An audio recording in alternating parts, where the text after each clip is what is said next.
सुर्खियों में।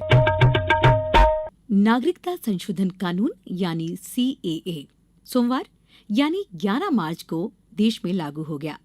कानून को लेकर अधिसूचना जारी कर दी गई। नागरिकता संशोधन विधेयक 2019 को संसद द्वारा पारित किया गया था और बाद में इस विधेयक को राष्ट्रपति का अनुमोदन मिल गया था। आपको बता दें कि CAA के जरिए पाकिस्तान, बांग्लादेश और अफगानिस्तान से आए हिंदू, सिख, जैन, बौद्ध, पारसी और ईसाई समुदायों से संबंधित अल्पसंख्यकों को भारतीय नागरिकता लेने में आसानी होगी। आइए जानते हैं हमारे कार्यक्रम सुर्खियों में कि आखिर क्या है नागरिकता संशोधन कानून। इस विषय पर अधिक जानकारी देने के लिए हमने अपने स्टूडियो में आमंत्रित किया है प्रोफेसर संजय द्विवेदी जी को। आप पूर्व महानिदेशक हैं IIMC दिल्ली, और प्रोफेसर मनोज कुमार जी को आप वरिष्ठ पत्रकार होने के साथ ही संपादक हैं समागम शोध पत्रिका के। आप दोनों का बहुत बहुत स्वागत है, अभिनंदन है हमारे कार्यक्रम सुर्खियों में। जी नमस्कार, बहुत धन्यवाद आपका। सर, सबसे पहले हम जानना चाहेंगे कि नागरिकता संशोधन अधिनियम 2019 आखिर है क्या?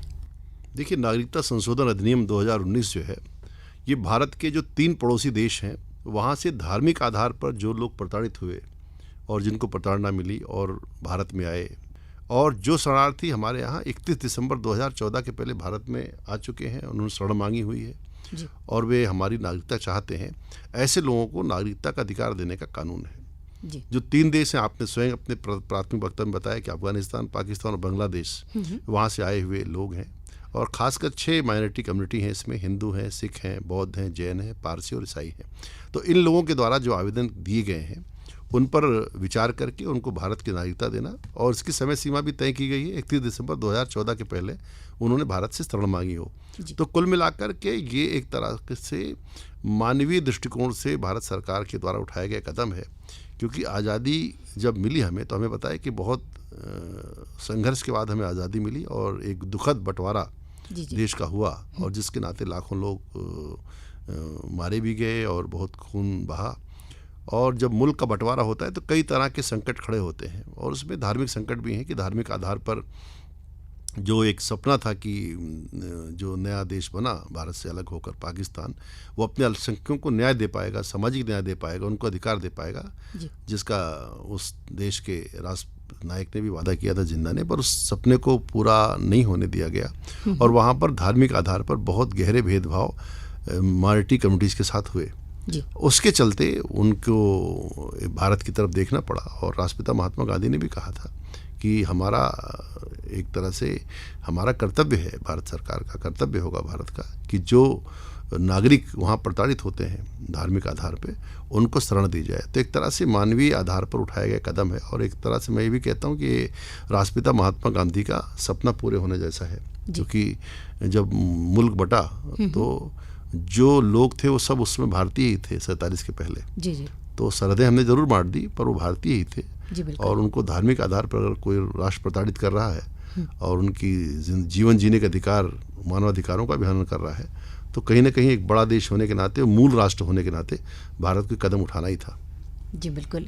मनोज सर, आपसे जानना चाहेंगे कि नागरिकता संशोधन अधिनियम ये 2019 जो इसमें जोड़ा गया है, तो ये 19 से सर का क्या संबंध है? 19 को ऐसे मान लें कि जब हमारी सरकार 2014 में मोदी जी की बनी, तो उनके सामने एजेंडा था कि हमें क्या क्या करना है। तो 2019 में आते तक वो नागरिक संशोधन कानून जो है, इसको उन्होंने मुकम्मल रूप दिया, और उसके बाद का जो प्रोसेस था कि संसद में लेके जाना, फिर राष्ट्रपति से करना, तो 2019 को मुझे ऐसा लगता है कि इस नाते साल 2000 में ये मुकम्मल हुआ, और उसके बाद हमको ये नया कानून मिला। और ये कानून इस मायने में बहुत महत्वपूर्ण है कि भारत एक धर्मनिरपेक्ष राष्ट्र है और वो सबका सम्मान करने जाता है। जैसे कि बीच में आपने एक बात और कही थी कि कुछ लोग इस कानून को लेकर भ्रम फैला रहे हैं। इसमें बहुत साफ साफ है, इस कानून में किसी भी भारतीय, चाहे वह किसी मजहब का हो, नागरिकता छीनने का कोई प्रावधान नहीं है। भारत के मुस्लिमों या किसी भी धर्म और समुदाय के लोगों की नागरिकता को इस कानून से कोई खतरा नहीं होगा। तो 2019 जो है एक मील का पत्थर साबित होगा, जो भारत के संविधान को आगे लेकर जाएगा। जी बिल्कुल।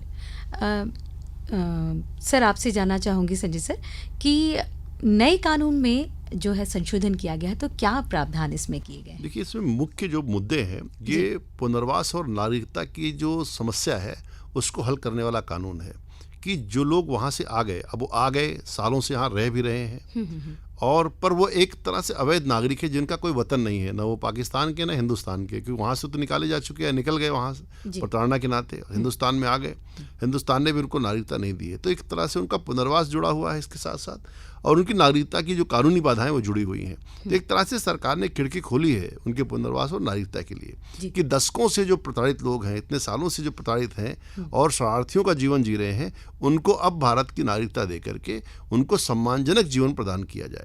और जब आपको किसी राष्ट्र में नागरिकता मिल जाती है तो आपको सांस्कृतिक, भाषाई और सामाजिक पहचान की आपकी रक्षा होती है। एक आप मानवीय गरिमा के साथ जीना प्रारंभ करते हैं, जो मानवाधिकारों का संकल्प है कि हर व्यक्ति को मानवीय गरिमा के साथ जीने का अधिकार देना।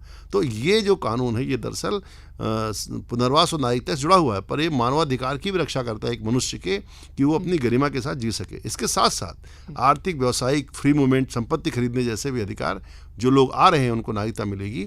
और नागरिकता पाने के बाद अब एक तरह से आप जब भारत के नागरिक हो गए तो इस जो नागरिक को भारत के अधिकार प्राप्त है वो सारे अधिकार आपको प्राप्त हो जाएंगे। तो आपके आर्थिक, सामाजिक, सांस्कृतिक विकास में आपको मदद मिलेगी। बिल्कुल बिल्कुल सर। मनु सर, जैसा कि अभी आपने बात कही कि इस कानून के संदर्भ में जो है कई तरह की भ्रांतियां या गलत फहमियां फैलाई जा रही हैं, जैसे कि सीएए से किसी भारतीय नागरिक की नागरिकता पर भी फर्क पड़ेगा, प्रभाव पड़ेगा, बहुत सारी इस तरह की हैं। तो हम उस विषय पर भी आपसे बात करना चाहेंगे कि किस किस तरह से गलत फहमियां लोगों के बीच हैं। दरअसल इसकी स्टडी नहीं की गई है जी कि कानून क्या है, किस तरह से इम्प्लीमेंट होगा, क्या जाएगा। इसका एक वैश्विक मैसेज गया है कि भारत किस तरह से बुनियादी और मानवाधिकारों की रक्षा करने में आगे है, क्योंकि ये जो लोग कर रहे हैं वो राजनीतिक प्रतिद्वंद्विता के चलते कि किसी तरह हम इस सरकार को कैसे हम बदनाम करें, कैसे उनकी जो कानून है उसको कैसे हम कमतर बताएं, ऐसा है। जबकि विश्व में एक जो मैसेज गया है कि भारत जो है वो उसके अपने संविधान के अनुरूप सब लोगों को नागरिकता देने के पक्ष में है, उनकी बुनियादी जो अधिकार हैं उनकी सुरक्षा करने के पक्ष में है।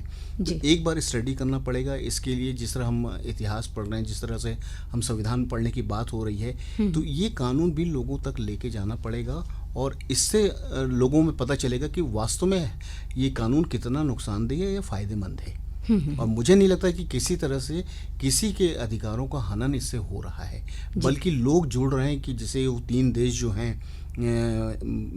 अफगानिस्तान, बांग्लादेश और पाकिस्तान, और वहाँ के जो 6 जनजातियाँ हैं, हिंदू, सिख, जैन, ईसाई, बौद्ध और पारसी, ये कितने वर्षों से किस तरह से जी रहे हैं। खुद हमारे भारत में भी चूंकि इनको नागरिकता, जैसे संजय जी ने कहा कि उनको नागरिकता नहीं मिली, तो वो कहीं के नहीं हैं, लेकिन अब उनको एक पहचान मिलेगी और एक राष्ट्र की एक ताकत मिलेगी जो उनके समग्र विकास में आगे मददगार होगी।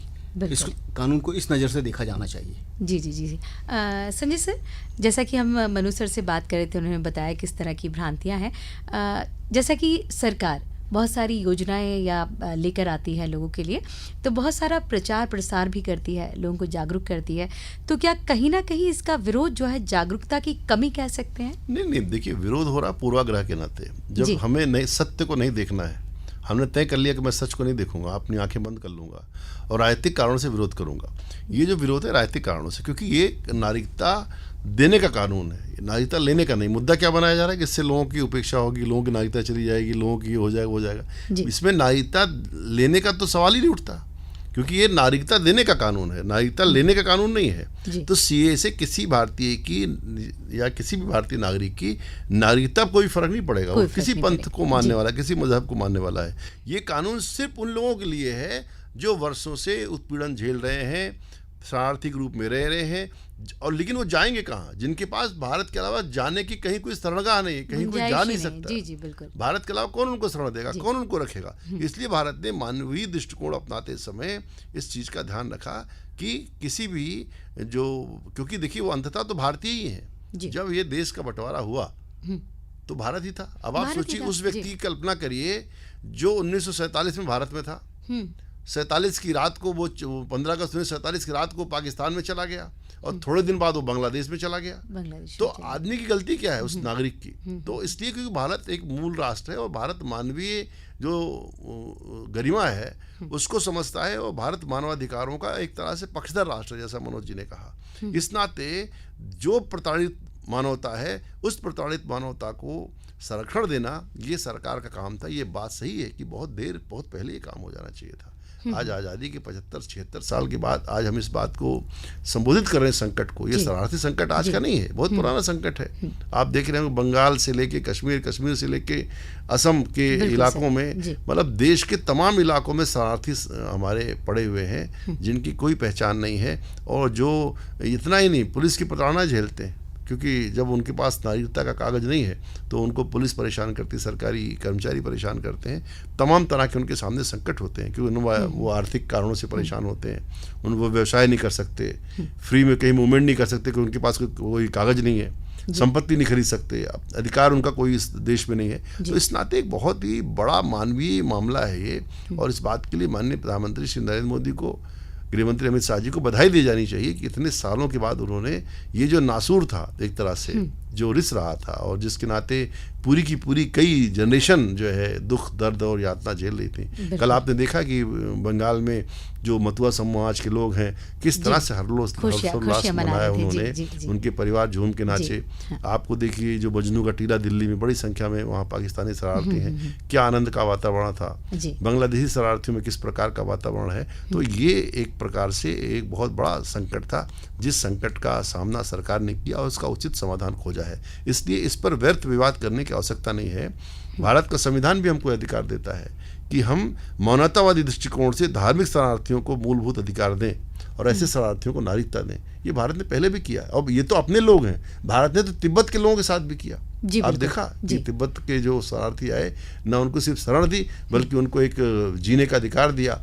आज भी जो तिब्बत की निर्वासित सरकार है वो धर्मशाला से ही चल रही है, जो हिमाचल प्रदेश में स्थित है, जहाँ दलाई लामा रहते हैं, उनका केंद्र है। तो जो भी दुनिया में कहीं किसी भी कारण से प्रताड़ित किया जाता, सताया जाता, वो लोग यहाँ इस धरती पे आए हैं और इस धरती को उन्होंने स्वीकारा है, अपना बन के रह रहे हैं। बहुत छोटी छोटी सभ्यताएं हैं, बहुत छोटी छोटी वो पंथ हैं, जातियाँ जिनके लोग यहाँ हैं। पारसी हैं, बड़ी कम संख्या में हैं, यहूदी हैं, पुर्तगाली हैं, फ्रांसीसी हैं।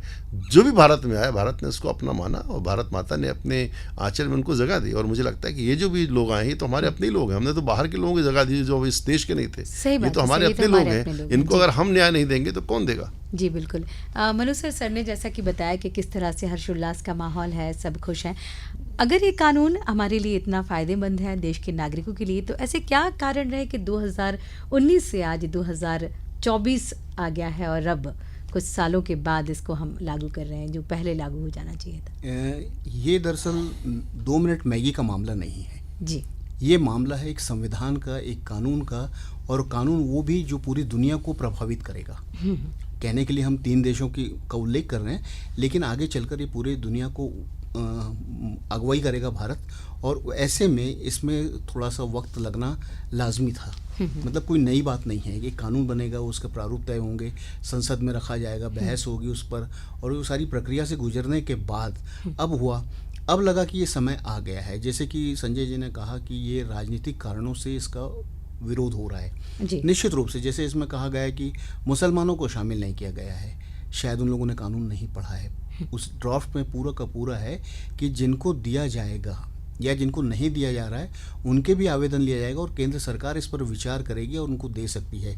जैसे कि अभी पोर्टल और वेबसाइट लॉन्च कर दी सरकार ने। जी। अब ऐप भी आ रहा है। तो उसके जरिए इन लोगों को एक बड़ा मंच मिलेगा। बिल्कुल। तो किसी भी कानून को लागू होने में एक थोड़ा सा वक्त लगता है। यानी सिर्फ विरोध ही इसका कारण नहीं था कि इसलिए देरी हुई है। विरोध का कारण नहीं, ये एक प्रोसेस की बात है।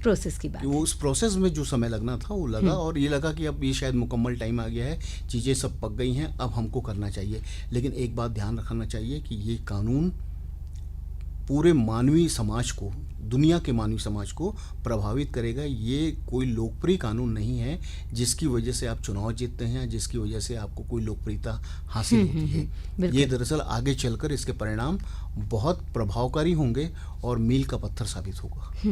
बिल्कुल, आपने चुनाव की बात कही है मनोज सर, तो मैं संजय सर से जानना चाहूँगी कि सर बहुत सारी मतलब जो अन्य राजनीतिक पार्टियां हैं और वो इस कानून को अभी लागू करने का उद्देश्य आगामी चुनाव से जोड़कर देख रही हैं, तो आपका क्या कहना है इस विषय देखिए, पर? मेरा मानना है कि 2019 का जो लोकसभा चुनाव हुआ उसके मैनिफेस्टो में, जो चुनाव घोषणा पत्र पार्टी जारी करती है, उसके मैनिफेस्टो में ही भारतीय जनता पार्टी ने इस कानून को लागू करने की बात कह दी थी जी। तो ये तो तय था कि ये लागू होगा। और उसके तत्काल बाद जब इसको लोकसभा और जो है राज्यसभा से पास भी करा लिया। जी।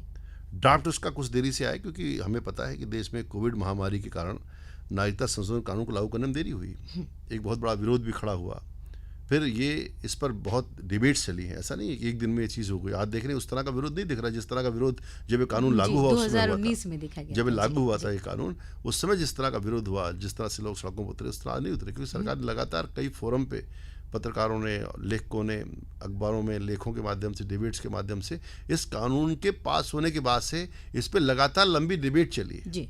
और सरकार लोगों को ये समझाने में सफल रही कि ये कानून जो है नागरिकता देने का कानून है, ये नागरिकता लेने का कानून। कल आपने देखा बहुत सारी जो सामान्य प्रतिक्रियाएं आ रही थी अलग अलग वर्गों के, पंथों के नेताओं की, वो बड़ी संतुलित प्रतिक्रियाएं थी। सिर्फ राजनीतिक जो नेता हैं उनकी प्रतिक्रियाओं में थोड़ी वो थी क्योंकि वो सामने, क्योंकि चुनाव है इसलिए उसके राजनीतिक कारणों से व्याख्या कर रहे हैं।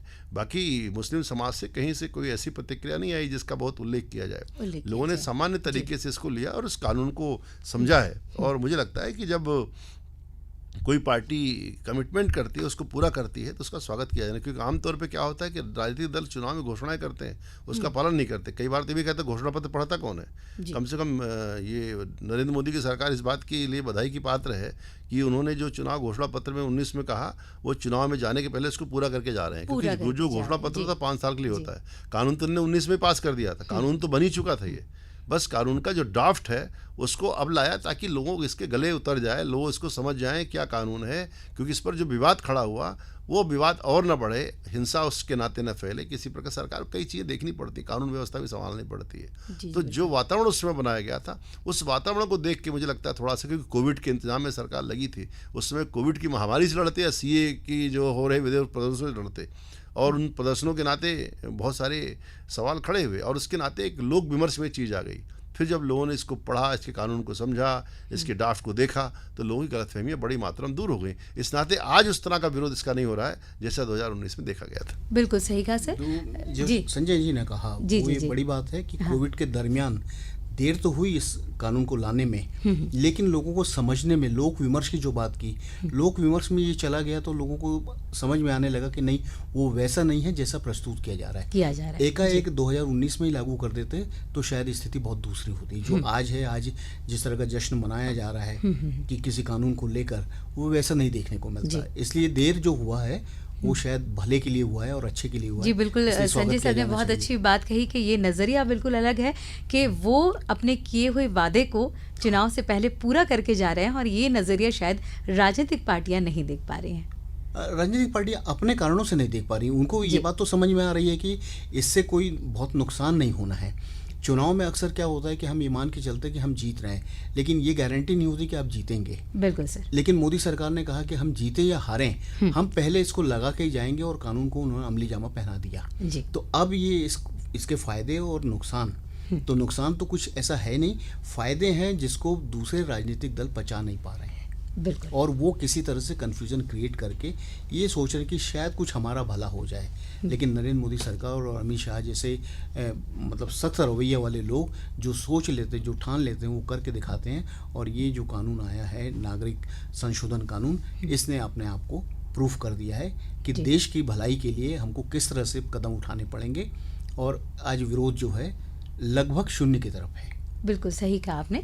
संजय सर, कुछ लोगों का, राजनीतिक जो विरोधी हैं, उनका ये भी कहना है कि जब ये कानून में लोग आ जाएंगे और वोट बैंक के बढ़ने की भी चुनाव के दौरान आशंका है। तो इस देखिए, ऐसा है कि जो भी राजनीतिक दल होता है, कोई भी राजनीतिक दल अलोकप्रिय नहीं होना चाहता अपने कामकाज से। क्यों मोदी सरकार ऐसा काम करेगी कि वो अलोकप्रिय हो जाए? क्यों अपने वोट खोना चाहेगी?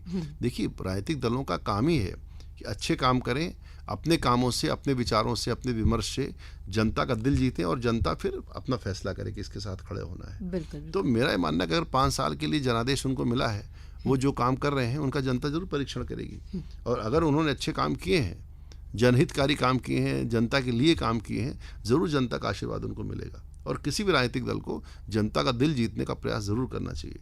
और क्योंकि एक मानवीय विषय है, ये केवल दिल जीतने का मामला नहीं, जैसा मनोज जी ने बार बार कहा, ये मानवीय विषय है कि मोदी ने न सिर्फ दिल जीता है बल्कि लाखों लोगों के आंसू पोंछे हैं, उनके सपनों, उनकी आकांक्षाओं, उनकी जो ज़िंदगी है उनको बेहतर बनाने के लिए इस कानून को लेके आ रहे हैं। क्योंकि इसके पीछे 75 सालों का दर्द, आंसू, आर्तनाद छिपा हुआ। ये सिर्फ साधारण कानून नहीं है, साधारण कानून ये एक ऐसा कानून है जिससे लोगों को एक नई जिंदगी मिलेगी, जो लोगों की एक नई सुबह की शुरुआत हुई है। आज जब नया सूरज निकला है आज, तो उनकी ज़िंदगी में एक नई रोशनी भी आई है कि वो एक भारत के नागरिक, एक ऐसे महान राष्ट्र के नागरिक बनने जा रहे हैं जो उनके सपनों, उनकी आकांक्षाओं में रंग भर सकता है। जो सपने उनके 47 में शायद स्थगित हो गए होते, तब से उनकी 4 पीढ़ियाँ निकल गई, आज उनको जा करके न्याय मिल रहा है। तो मुझे लगता है बहुत बड़ी चीज़ है। और इस मानवीय त्रासदी से एक पूरी पीढ़ी को उबारने के लिए नरेंद्र मोदी के प्रति, भारत सरकार के प्रति हम सबको, पूरी मानवता को धन्यवाद देना चाहिए। जी बिल्कुल सर, सही कहा आपने। जिस कानून का इंतज़ार करते करते पीढ़ियां गुजर गई हों, तो उसका अभी लागू होना एक खुशी की बात तो है। जैसा कि पश्चिम बंगाल और केरल जैसे जो राज्य हैं वो इस कानून का विरोध कर रहे हैं, तो क्या सर केंद्र के जो कानून के खिलाफ राज्य को इस तरह के कदम उठा सकते हैं? ये उचित है या अनुचित है? देखिए, क्या है कि जब केंद्र सरकार का कानून होता है पूरे देश पे लागू होता है। ये जो बयान है दोनों मुख्यमंत्रियों का एक राजनीतिक बयान है और उसका सिर्फ चुनावी मतलब है, उसका कोई बहुत मतलब नहीं है। एक स्टेटमेंट है जिसको एक बयान से ज़्यादा बहुत गंभीरता से लेने की आवश्यकता नहीं है, क्योंकि भारत एक गणराज्य है और ये राज्यों का ही संघ है। तो जो केंद्र और राज्य की कानून बटे हुए, किस विषय पे केंद्र कानून बनाएगा, किस विषय पे राज्य कानून बनाएंगे। नागरिकता कानून बनाने का अधिकार राज्यों को नहीं दिया गया, नागरिकता कानून केंद्रीय सरकार बनाएगी, सब जानते हैं। इसलिए राज्यों को नागरिकता तय करने का अधिकार नहीं है। जी, क्या मनोज सर, इनका जो विरोध चल रहा है केरल का या यहाँ पश्चिम बंगाल का, कहीं इसका असर अन्य लोगों पर तो नहीं पड़ेगा? कोई फर्क नहीं पड़ेगा। लोगों ने समझ लिया है कि ये सब बहकावे वाली बातें हैं। जैसे संजय जी ने कहा, एक बयान मात्र है और एक बयान से बहुत कुछ होता नहीं है। वो थोड़ा सा दिशा भटकाने की कोशिश करेंगे, लेकिन जिस तरह से इसका अध्ययन किया गया है, जिस तरह से इसको समझा गया है, तो अब वो सारे संकट खत्म हो गए हैं। ये बयान भी समय के साथ खत्म हो जाएंगे। बिल्कुल सही कहा आपने। संजय सर, आपसे जानना चाहूँगी कि सीए में जो नियमों के अनुसार क्या कुछ प्रक्रिया है, किस तरह से? प्रक्रिया ये है कि जैसे बताया कि पोर्टल बनाया गया है। उस पोर्टल में जाकर के आपको आवेदन करना है। जो भी आपके पास उपलब्ध कागजात हैं वो आप उस पर अपलोड करें। जो जानकारी सरकार से मांगी जा रही है आप उसे जानकारी दें, और जिलों के जो कलेक्टर हैं वो इस मामले को देखेंगे। और उसके बाद एक जो समिति होती है वो नागरिकता देने का तय करती है। इसके लिए पहले से प्रोसेस चल रहा है। अनेक लोगों को नागरिकता मिली भी है, इस कानून के आने के पहले भी मिली है अनेक लोगों को। तो एक जो नागरिकता लेने की प्रक्रिया, उस प्रक्रिया के तहत आप आवेदन करिए और फिर वो कलेक्टर के माध्यम से आपकी समस्या का समाधान होगा। जी। तो जो प्रक्रिया तो वही है जी। बस उसको थोड़ा सा ये एक जो एक बहुत बड़ा जंग था, जिसको एक थोक में एक तरह से नागरिकता मिल जाएगी। जी। और जो फुटकर में नागरिकता नहीं है इसमें, और आप एक ओपन फोरम हो गया कि लोग आकर वहाँ अपनी बातें कर सकते हैं। जी जी जी। मनोज सर, आपसे जानना चाहेंगे कि पहले कुछ सालों का भी प्रावधान था, 11 साल शायद कुछ अवधि निर्धारित की गई थी, जो घटाकर 5 या 6 साल का नया सीए कानून आया है, इसमें अब सब चीज़ें विलोपित हो गई हैं। अब आपको नए सिरे से करना है। जैसे कि इसमें 2014 का एक बंधन दिया गया है। 2014 तक जो लोग हैं उनको के, और ऐसा भी नहीं है कि 2014 के बाद के लोगों को नहीं दिया जाएगा, वो आवेदन कर सकते हैं। ये भारत सरकार चाहेगी कि कैसे इनको देना चाहिए या नहीं, ये उनके विवेक पे निर्णय, उनके विवेक। जी जी जी। तो इसलिए अब सारी चीज़ें बिल्कुल नए सिरे से हो रही हैं। ये जो पोर्टल बन गए हैं, वेबसाइट बन गई है, ऐप आ रहा है, और वो जो फॉर्म वॉर्म है, सारी चीज़ें अब ओपन हैं। जैसे कि संजय जी ने कहा कलेक्टर तय करेंगे तो कलेक्टर के जरिए सब कुछ जाएगा। तो अब कोई ऐसी अड़चन नहीं है। अब सीधे सीधे आप जा सकते हैं। और जा जो सकते हैं। सबसे बड़ी बात कही कि पहले 2-4 लोगों को, ये जो 11 साल का आप बता रही हैं, जी जी जी, वो है अब थोक में, मतलब अब बड़ी संख्या में लोग हमारे हिंदुस्तान, हमारे राष्ट्र, हमारे इस महान राष्ट्र के हिस्सा बनेंगे। हमें हिस्सा बनेंगे। प्रसन्नता जी, होनी चाहिए। बिल्कुल बिल्कुल सही कहा। एक बहुत ज़रूरी प्रश्न मैं आप दोनों से करना चाह रही हूँ, पहले संजय सर से। सर, मौलिक अधिकारों के खिलाफ एक आलोचकों का ये तर्क है कि इस संविधान के अनुच्छेद जो 14 है, जो समानता के अधिकार की गारंटी देता है, जो नागरिकों और विदेशियों दोनों पर ही लागू होता है, तथा संविधान की प्रस्तावना में निहित धर्मनिरपेक्षता के सिद्धांत का उल्लंघन है, ऐसा कहा जा रहा है। देखिए क्या हुआ कि आप इसको बंटवारे की पृष्ठभूमि को समझिए। ये भारत में जो रह रहे नागरिक हैं उनको किसी प्रकार से प्रभावित नहीं करता, पहली बात तो ये कानून।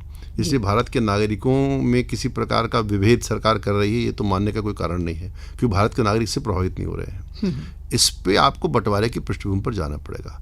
बंटवारा हुआ द्विराष्ट्रवाद के आधार पर कि हम 2 संस्कृतियां हैं, 2 मुल्क हैं, साथ नहीं रह सकते, हम हिंदू मुसलमान अलग अलग हैं। यानी देश का बंटवारा ही धार्मिक आधार पर हुआ है, पहली बात तो।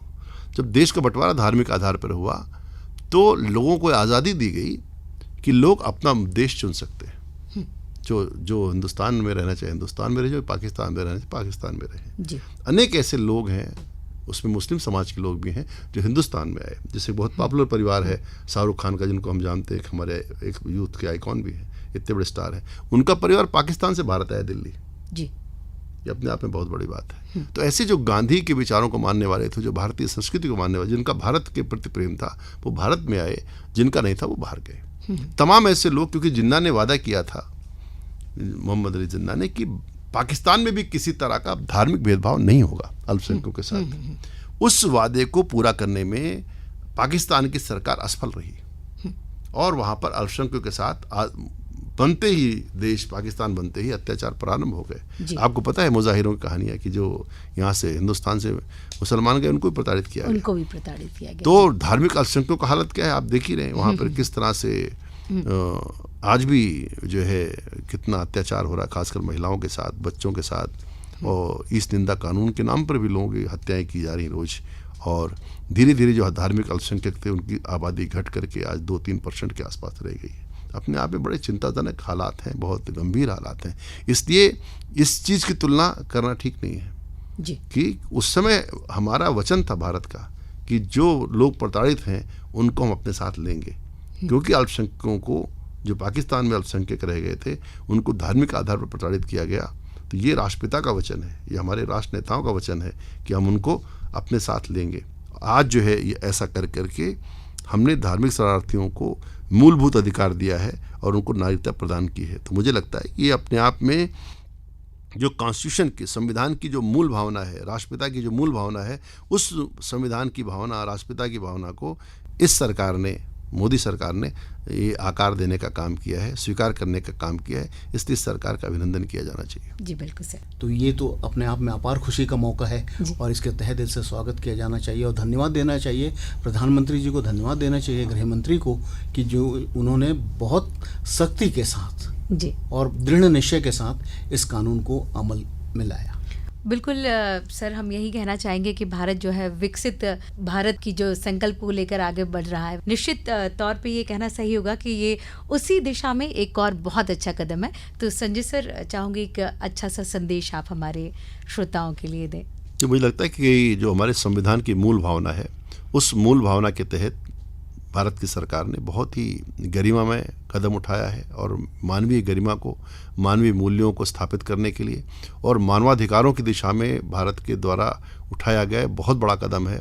इतिहास की तारीख में एक मील के पत्थर की तरह ये दिन दर्ज किया जाएगा और कल का दिन कोई साधारण दिन नहीं है। मुझे लगता है कि मानवता के लिए एक विजय का दिन है और जो सालों से जो लंबित एक निर्णय था उसको करके भारत ने अपने बड़े दिल का परिचय दिया है और मुझे लगता है ये सिर्फ भारत ही कर सकता है।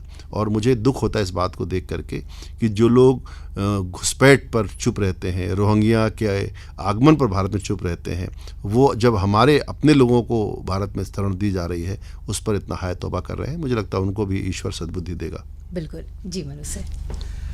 भारत जो है अपने संविधान में जो वचन दिए हैं उससे न डिगा है न हटा है और ये इसी कानून जो ये कानून आया है ये इसी का परिणाम है कि हम जहाँ हैं जैसे हैं वैसे रहेंगे और दूसरों को भी अपना मानेंगे और मानवीय अधिकारों के प्रति भारत हमेशा सजग और सतर्क रहा है और दूसरों की चिंता करता रहा है और आगे भी करता रहेगा।